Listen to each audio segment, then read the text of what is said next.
Bem, agora a gente tem a imagem VHDX no meu disco externo, 83 GB, né, 84 quase. E o que eu preciso? Eu preciso converter esse cara para jogar no Azure. Então o que acontece? Se eu vier aqui no Storage Explorer, existem maneiras e maneiras de se fazer isso, só que essa aqui é a mais simples, tá, pessoal?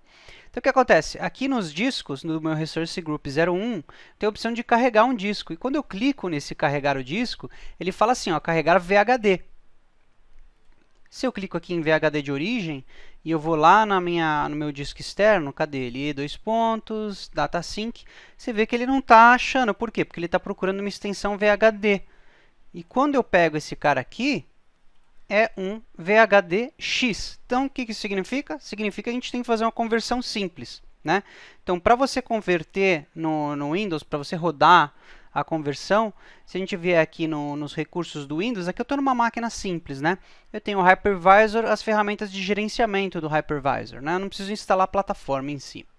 E o que acontece? Eu preciso converter isso para VHD para fazer o upload. E aí tem uma documentação da Microsoft que ela fala assim, ó, prepare para um upload de imagem VHD, né? Então, quando a gente pega lá em cima, ele tem um Prepare Windows VHD, até mostrar para vocês, jogar isso no Google, a gente vai ter debaixo desse GitHub, você tem o link que eu estou comentando, né? Então, o que é legal a gente focar aqui? É o seguinte, não só converter, mas eu tenho que ter um tamanho dele prefixo na medida correta. Porque o que acontece? Muita gente tenta fazer o upload do VHD e toma erro falando que não está no file size adequado. Então, o que acontece? O que ele fala aqui? Ó? Os discos no Azure tem que ter um tamanho virtual alinhado com um MB. Né? Então, o que é um MB, pessoal? Então, quem trabalha com a AWS já às vezes até conhece um pouco mais, mas o MB ele corresponde a 1024 kibibytes. Então, por mais que a gente esteja acostumado a utilizar prefixo tradicional, quais são?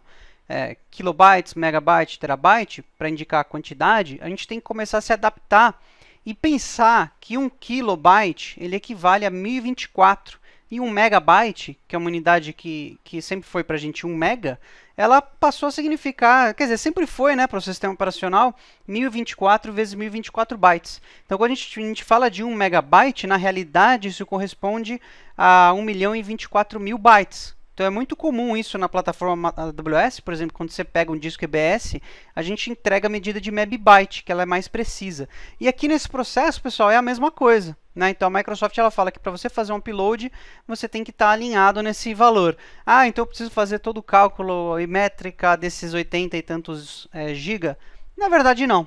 Vamos fazer o seguinte, eu tenho aqui a ferramenta para conversão, né, do PowerShell, em que eu vou pausar e fazer no próximo vídeo.